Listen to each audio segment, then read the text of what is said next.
이 시간 주시는 우리 하나님 말씀은 구약성경 시편 40편 1절로 17절까지 말씀입니다.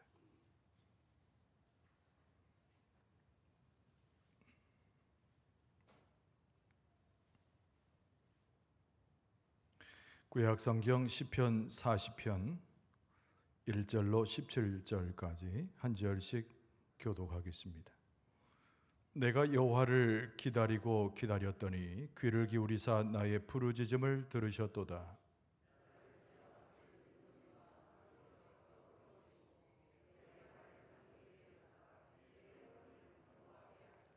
새 노래 곧 우리 하나님께 올릴 찬송을 내 입에 두셨으니 많은 사람이 보고 두려워하여 여호와를 의지하리로다.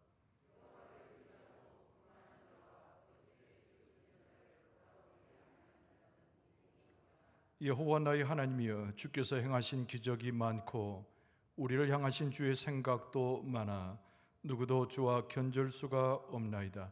내가 널리 알려 말하고자 하나 너무 많아 그 수를 셀 수도 없나이다.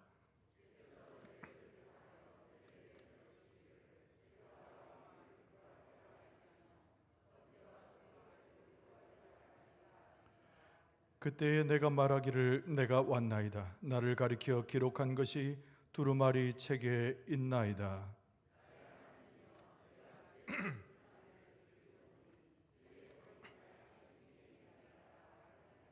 내가 많은 회중 가운데에서 의의 기쁜 소식을 전하였나이다. 여호와여, 내가 내 입술을 닫지 아니할 줄을 주께서 아시나이다.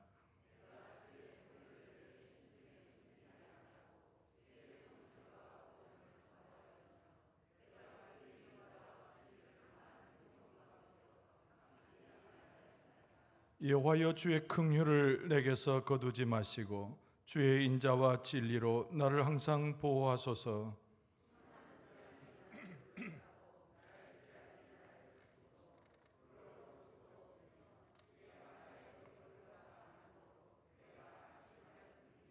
여호와여, 은총을 베푸사 나를 구원하소서. 여호와여, 속히 나를 도우소서.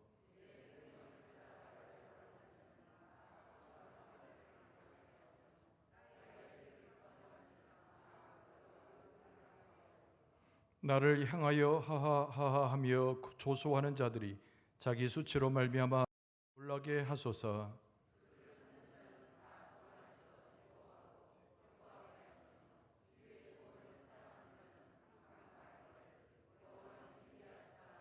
같이 봅니다. 나는 가난하고 궁핍하오나 주께서는 나를 생각하시오니 주는 나의 도움이시여 나를 건지시는 이시라.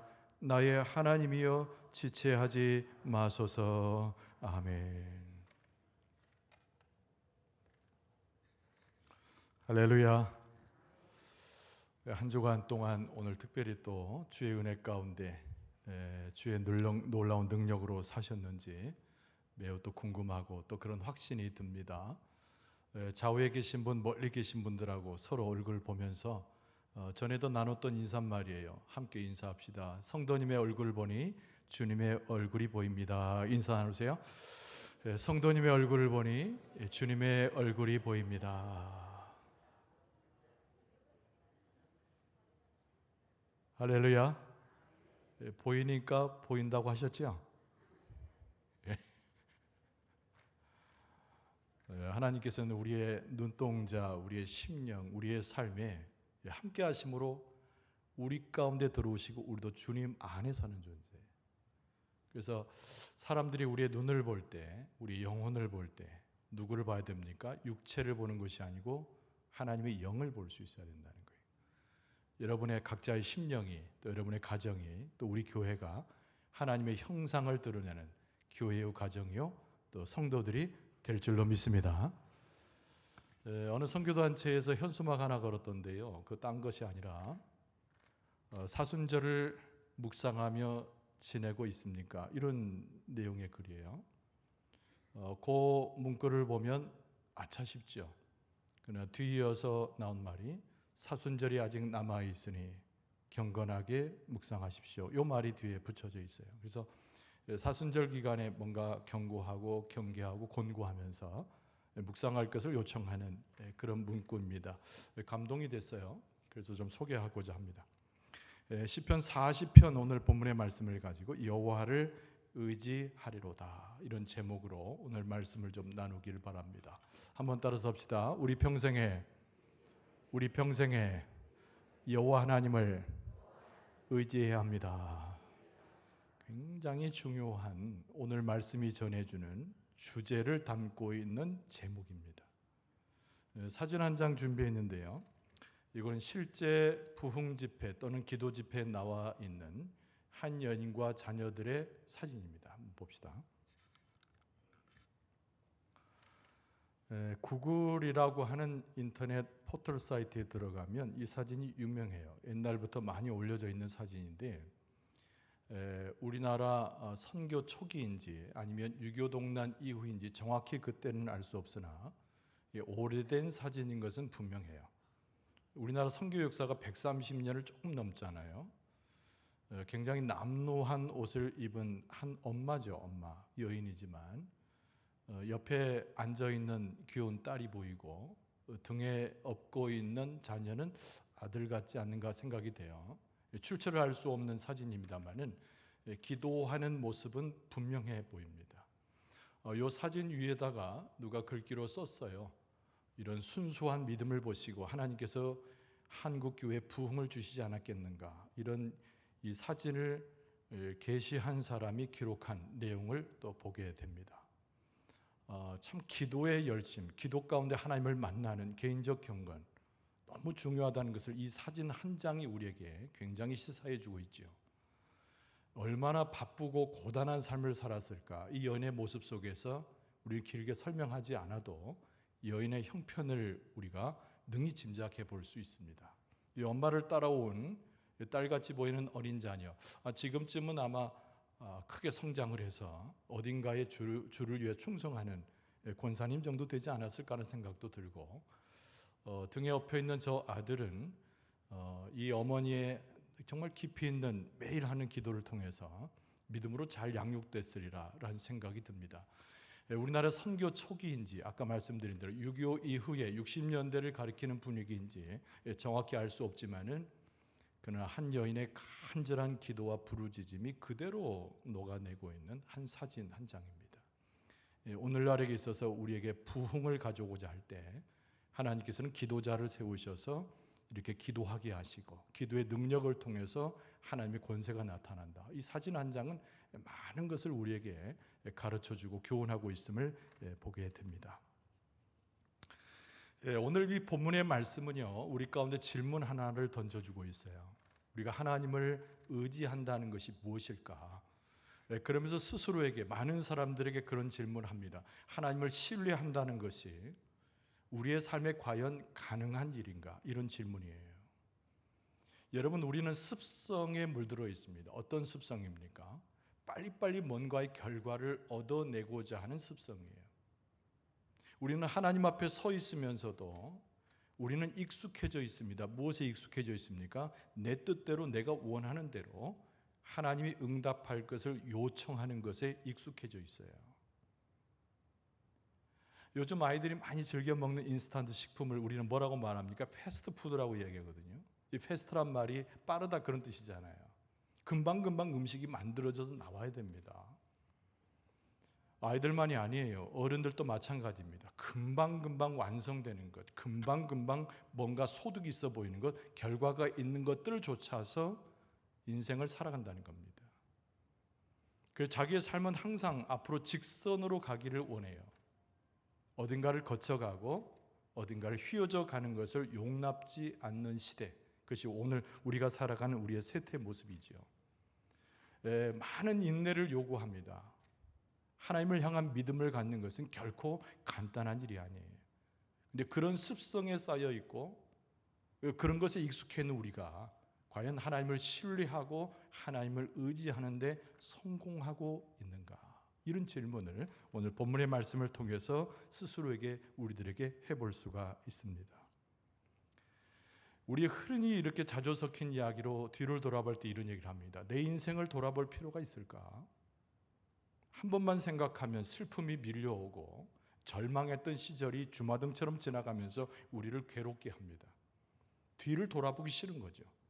현재 모습도 직시하기 싫어하고 미래의 꿈이라고 하는 것은 아예 없는 삶, 이것이 우리의 모습이에요. 그러나 오늘 본문의 말씀에 다윗이 이 시를 쓰면서 자기도 그런 형편에 놓여 있노라고 솔직히 오늘 본문의 말씀을 통해서 고백하고 있는 것을 보게 됩니다. 황량한 들판에 나가 있는 것처럼 보여요. 하나님의 응답을 받지 못해서 자기의 삶 자체가 얼마나 처절한지를 오늘 본문의 말씀 전체를 통해서 다윗은 고백을 하고 있어요. 보다 심각한 것은 이 어려움 속에서 자기를 구원해 줄 자를 아무에게서 찾을 수 없다는 거예요. 소위 말하는 탈출구를 찾지 못해서 전전긍긍해하는 다윗의 모습이 오늘 본문의 말씀에 아주 녹아있는 것을 보게 됩니다. 그러나 우리가 매번 시편을 보지만 시편을 통해서 다윗의 신앙을 늘 이해하고 바라보지만 다윗의 위치는 항상 하나님 앞에 있는 것이 특징이에요. 환난이 있고 어려움이 있는 것이 분명하고 탈출구가 없어서 고민하고 있는 다윗의 모습이 오늘 본문의 말씀에 녹아져 있음에도 불구하고 다윗의 위치는 하나님 앞에 있다. 이것이 오늘 본문의 말씀이 우리에게 전하고 있는 매우 중요한 포인트이고 그리고 오늘 본문의 말씀의 주제라고 할 수 있습니다. 그런데 이 시편 40편은 조금 독특해요. 왜냐하면 시편 40편과 연결되어 있는 시편은 시편 70편입니다.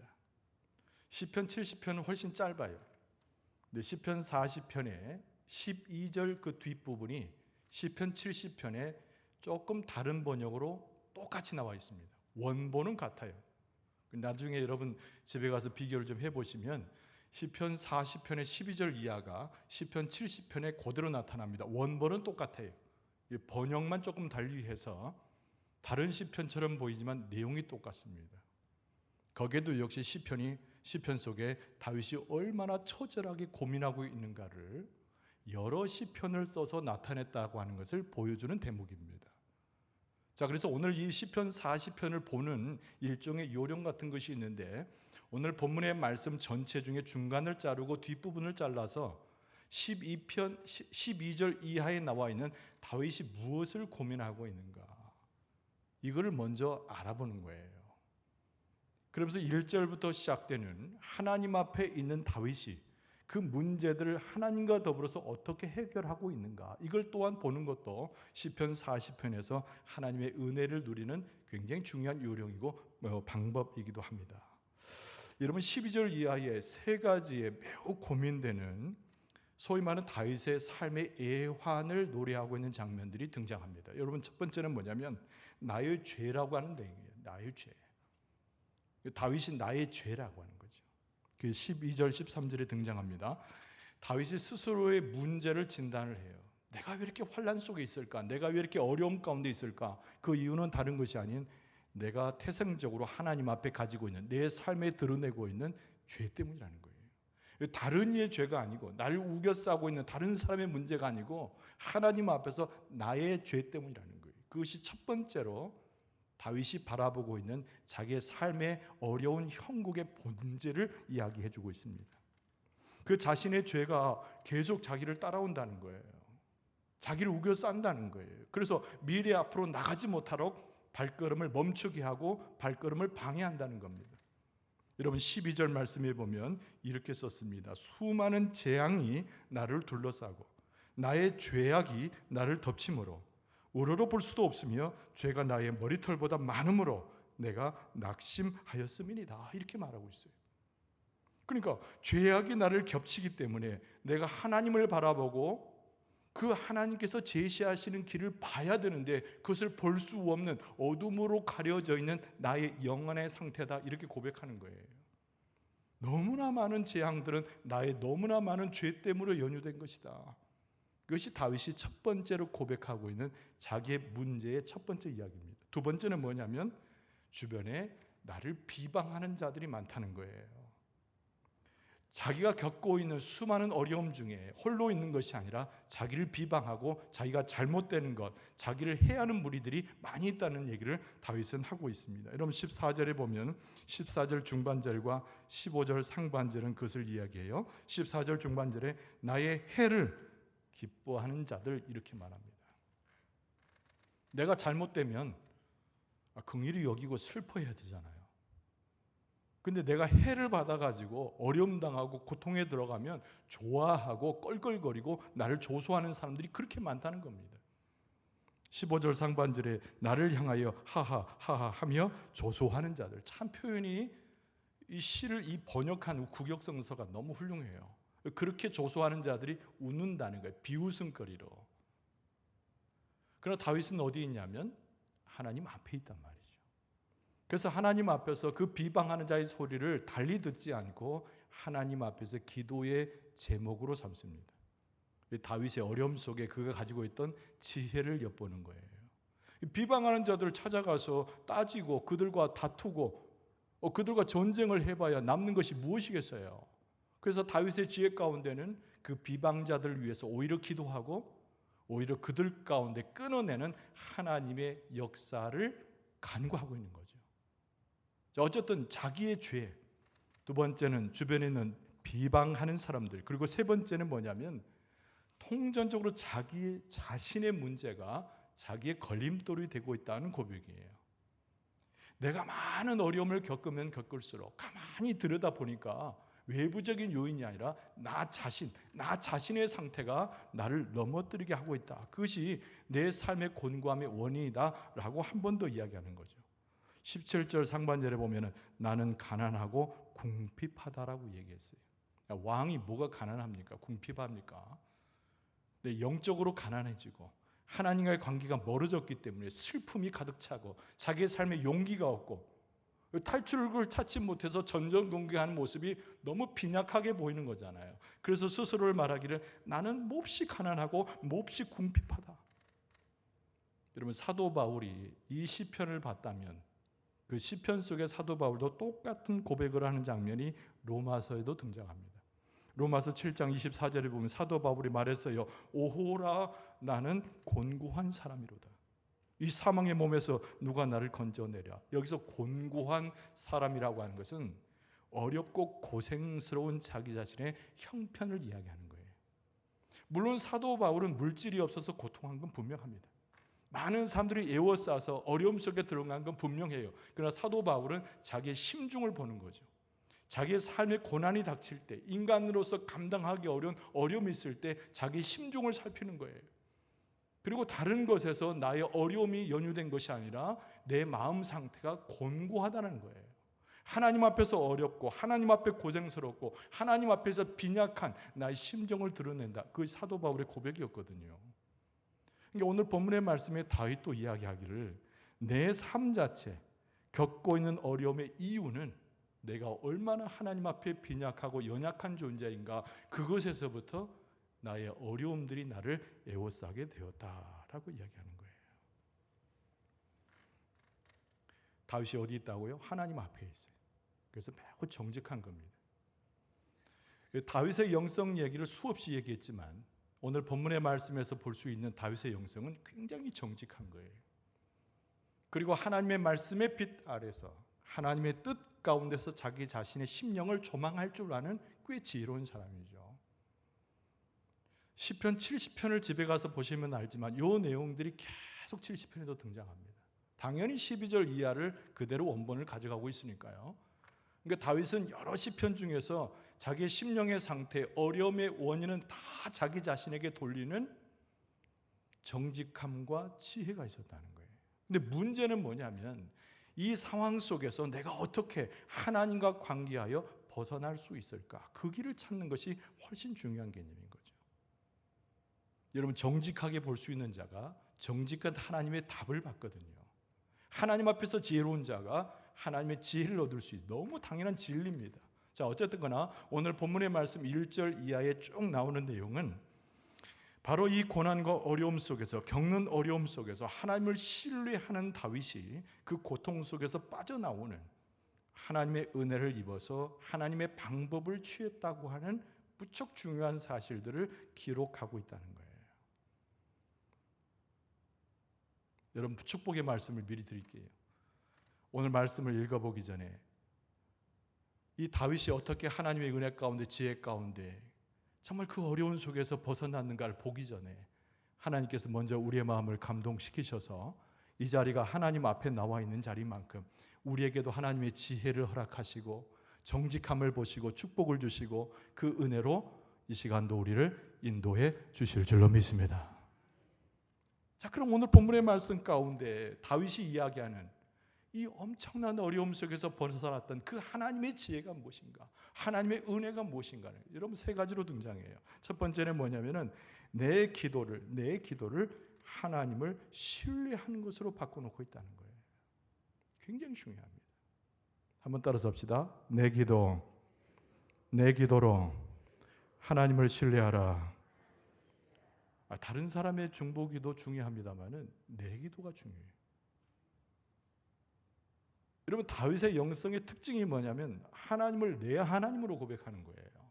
이게 다윗의 대단한 영성입니다. 그래서 여러분, 시편을 볼 때마다 그런 구절을 만나면 감탄하세요. 그래서 깊이 보세요.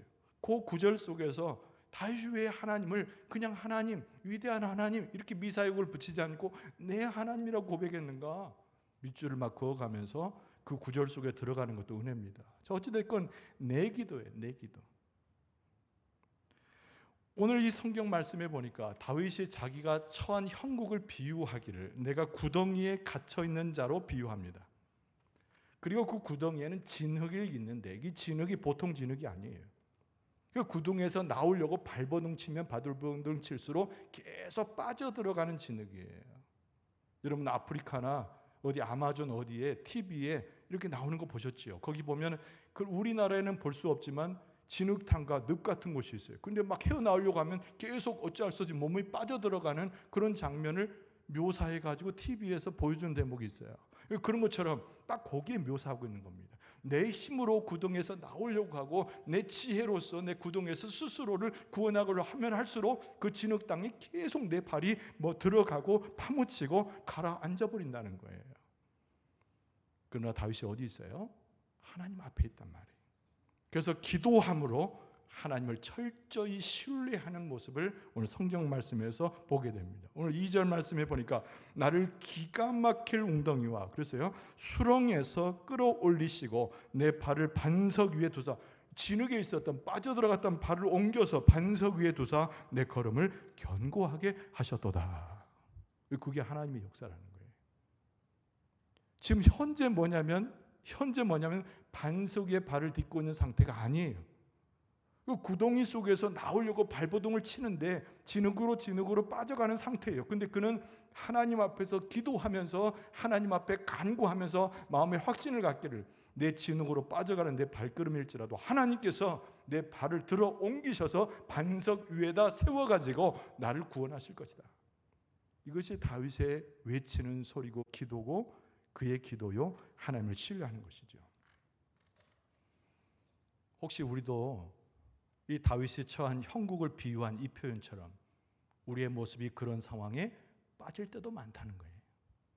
구덩이는 구덩이인데 진흙이 있어서 자꾸 우리를 빠뜨려가고 계속 들어가게 만드는 구덩이 속에 내가 살아있는 경우도 있다는 거예요. 여러분, 그럴 때 우리가 생각해야 됩니다. 무엇을 생각할까요? 하나님 앞에 참아 인내하면서 기도하는 지혜가 우리에게 필요한 거예요. 이 평탄할 때는 그 사람의 신앙이 하나님과 잘 연결되어 있는지 없는지를 스스로도 잘 몰라요.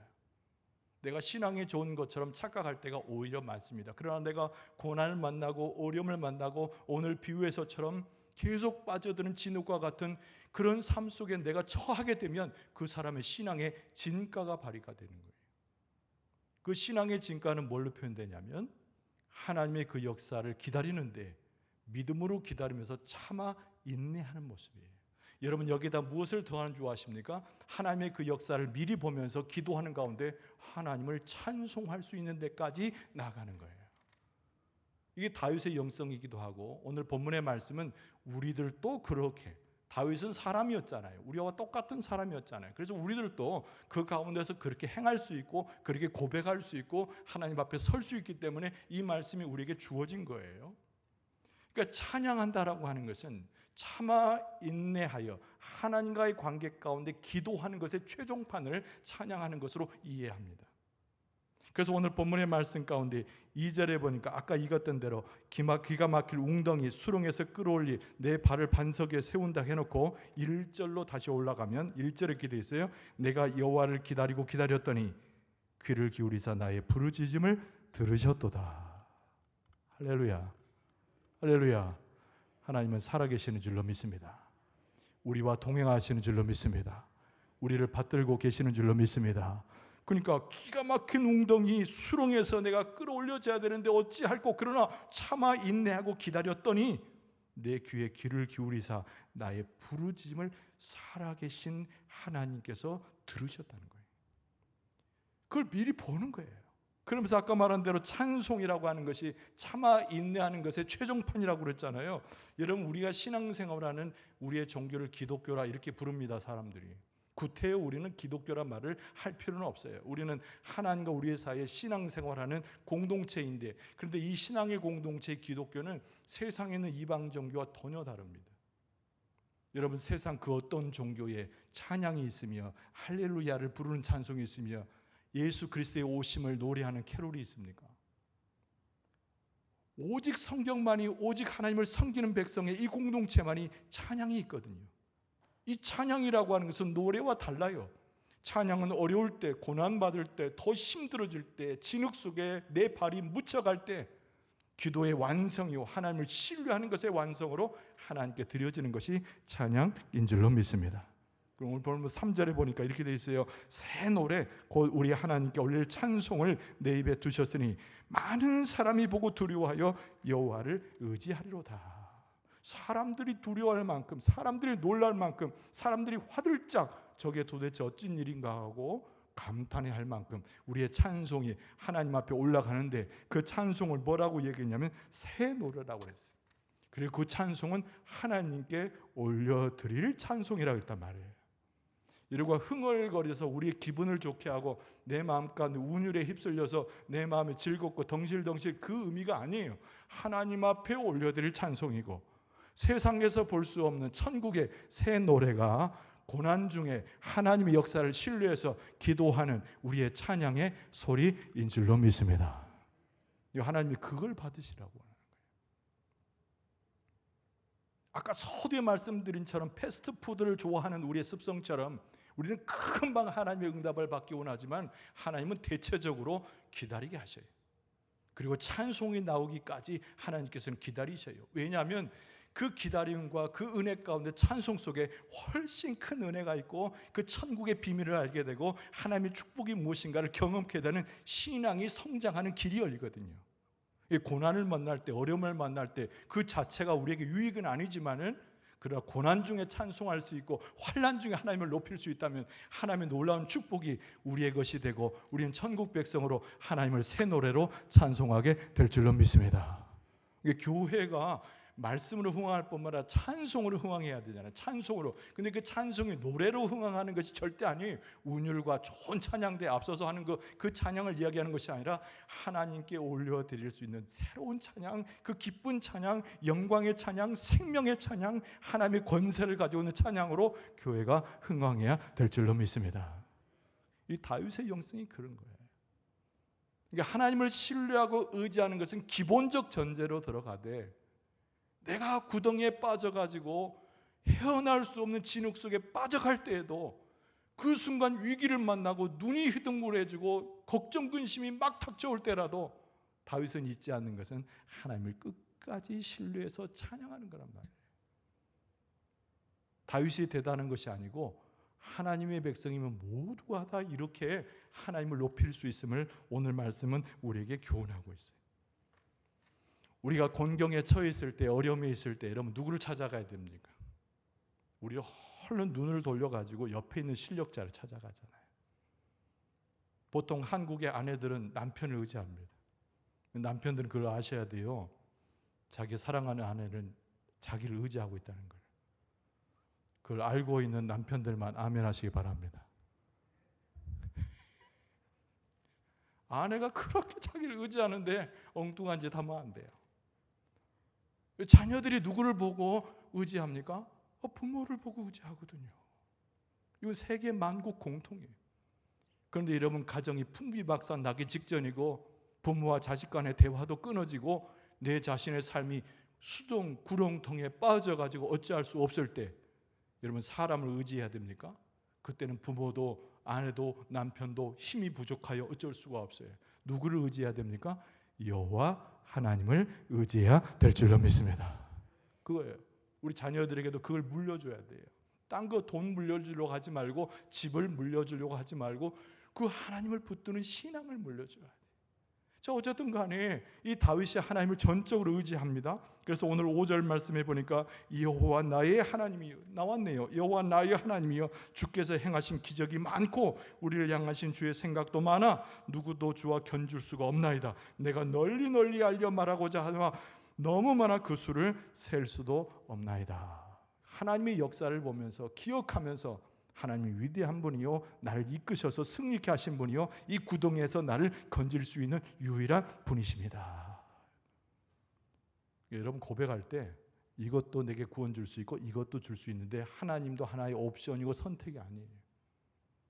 오직 하나님만이, 오직 여호와 하나님만이 우리 가정을 살리고 교회를 살리고 이 시대에 있는 모든 자를 살릴 수 있음을 고백할 수 있기를 바랍니다. 오직이란 말이 들어가는 거예요. 유일한 거예요. 자, 그런데 두 번째로 오늘 다윗이 설명하고 있는, 고백하고 있는 이 환난의 어려움 속에서 벗어나는 두 번째 길이 뭐냐면 순종으로 하나님을 신뢰하는 거예요. 한번 따라서 합시다. 나의 순종으로 하나님을 신뢰하십시오. 그렇죠. 이번에도 나의 순종이에요. 그래서 여러분, 다윗을 볼 때마다 이 나란 말을 빼먹으면 안 돼요. 그래서 하나님과의 관계거든요. 하나님과의 관계에서 나의 순종을 이야기하는 거예요. 8절 말씀해 보니까 나의 하나님이여, 내가 주의 뜻 행하기를 즐거워하오니 주의 법이 나의 심중에 있나이다 하였나이다. 그러니까 주의 뜻 행하기를 즐거워한대요. 여러분, 우리의 즐거움도 기쁨도 주의 뜻에 순종함으로 우리의 즐거움이 넘치게 되는 줄로 믿습니다. 그런데 하나님의 말씀에 최고의 순종을 드러내셨던 분이 누구예요? 예수 그리스도거든요. 완벽하게 하나님의 말씀에 순종을 드러내셨습니다. 그래서 8절 말씀은 누구를 예표하고 있냐면 예수 그리스도의 순종을 이야기해 주는 구절이에요. 예수님께서는 이 땅에 오셨을 때 무엇을 가지고 오셨을까요? 하나님의 뜻을 가지고 오셨어요. 예수님의 삶 자체는 무엇을 말합니까? 하나님이 주신 말씀과 계획에 순종하는 삶이었어요. 그래서 마지막 때 십자가에 달리신 그 사건도 하나님께서 주신 말씀에 순종하고자 하는 예수 그리스도의 모습이었다는 거예요. 그래서 히브리서 기자가 예수님의 하신 말씀을 인용했어요. 히브리서 10장 7절에 보면은 이에 내가 말하기를 하나님이여 보시옵소서, 두루마리 책에 나를 가리켜 기록된 것 같이 하나님의 뜻을 행하러 왔나이다 하셨느니라. 이 말은 히브리서 기자가 예수님께서 그렇게 말씀하셨다는 거예요. 예수님께서 하나님의 뜻을 행하러 왔다라고 말씀하셨다는 거예요. 여러분, 예수님께서 하셨던 일의 다 종합편이 뭐냐면 하나님의 뜻을 이루기 위해서, 하나님의 뜻에 순종하기 위해서 당신의 삶을 사셨다는 거예요. 그런 것처럼 예수님께서 모범을 보이신 것처럼, 예수님께서 그렇게 하셨던 것처럼 우리도 하나님의 말씀에 순종하는 가운데 이 환난과 어려움을 극복하고 더 나아가서 하나님 앞에 영광을 돌려야 된다.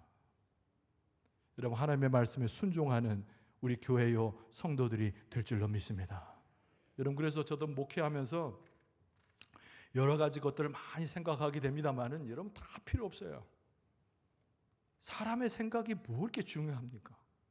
여러 가지 판단도 합니다. 지혜를 짜내려고 합니다. 의미 없는 행동이라고 하는 것을 곧바로 알아차리게 돼요. 목회도 그렇고 교회 성도들도 그렇고 우리의 모든 삶은 무엇하는 삶? 하나님의 말씀과 그 뜻에 순종하는 삶이 목회요 성도고 가정인 줄로 믿습니다. 매우 중요한 거예요.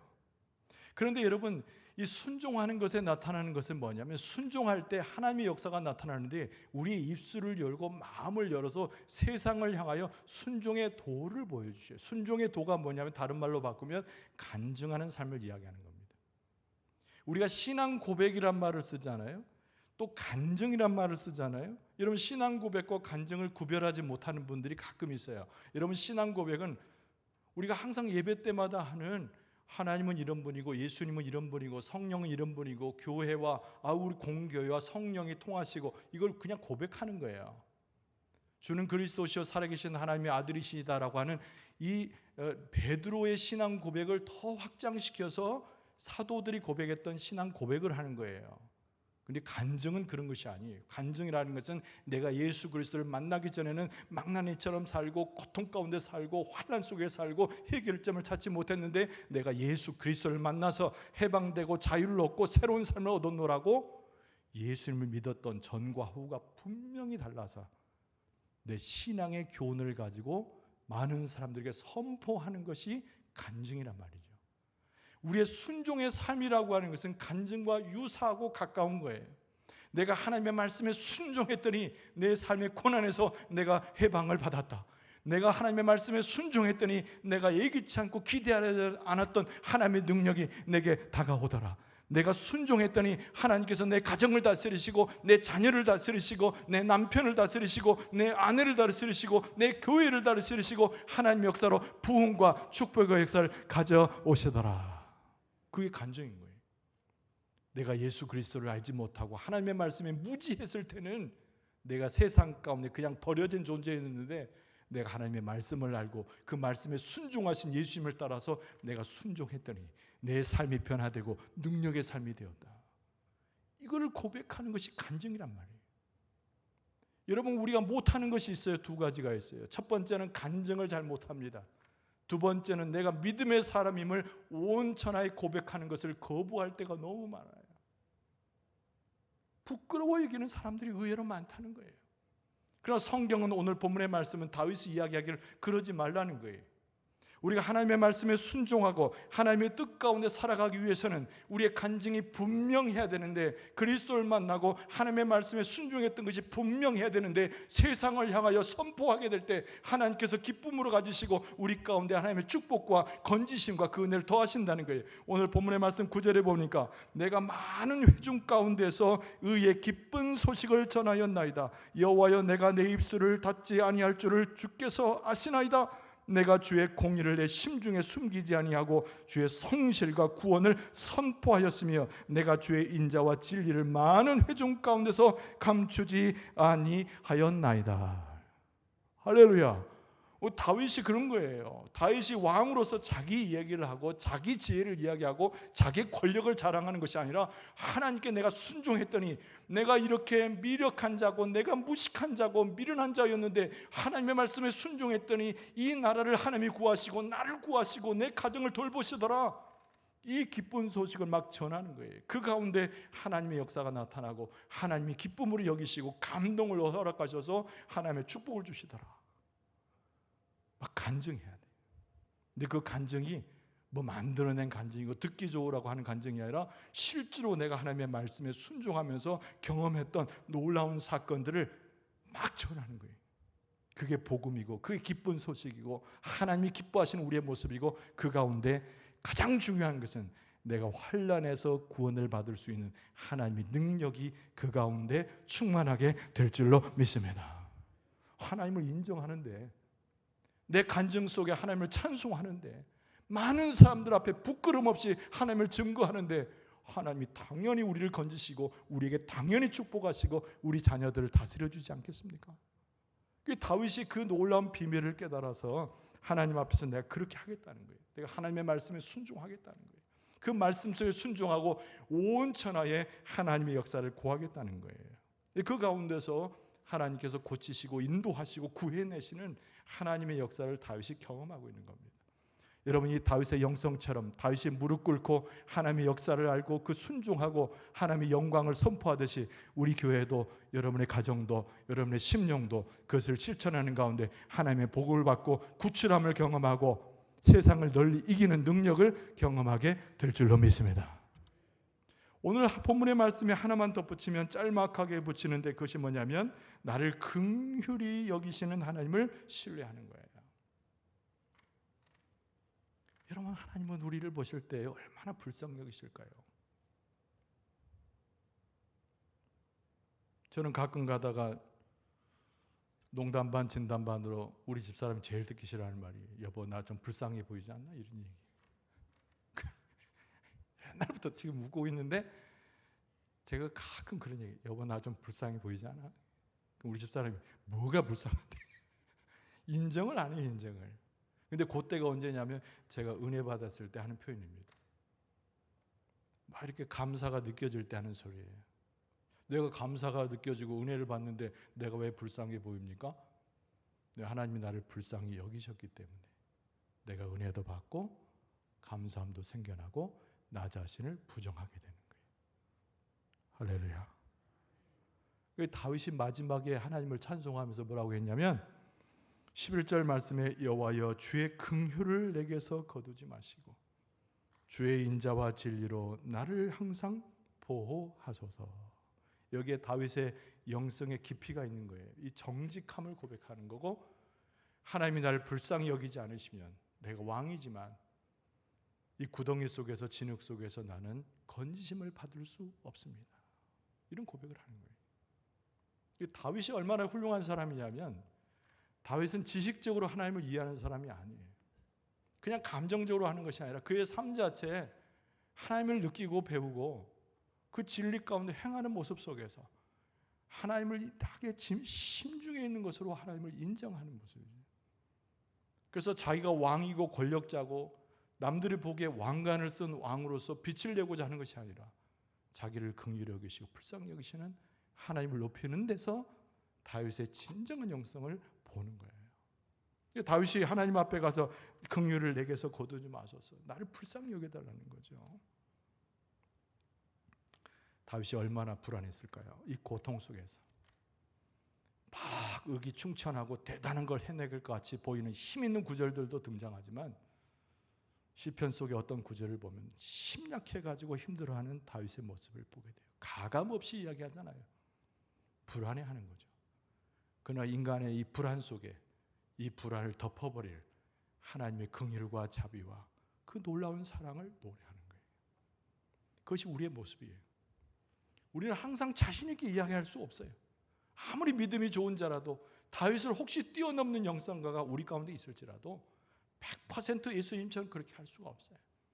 그러나 우리에게 필요한 것은 나의 자신감이나 내가 할 수 있다는 그런 말 대신에 하나님의 긍휼하심을 찬송하는 모습이 훨씬 중요한 거예요. 그 긍휼하심, 하나님의 긍휼하심 나를 봐달라는 고백 속에 하나님의 도우심이 있고 나를 붙들어 주시는 하나님의 능력이 있다는 말이에요. 그래서 다윗이 닫고 있는 이 말씀 속에도 하나님을 그렇게 노래하는 거예요.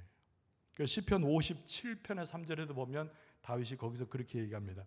그가 하늘에서 보내서 나를 삼키려 하는 자의 비방에서 나를 구원하실지라 하나님이 그의 인자와 진리를 보내시리로다 그랬어요. 어질고 자비하심에 그 긍휼의 손길로 나를 붙들어 주실 것이다. 이게 다윗의 기도예요. 이것이 다윗이 하나님을 찬송하고 하나님을 확증하는 거죠.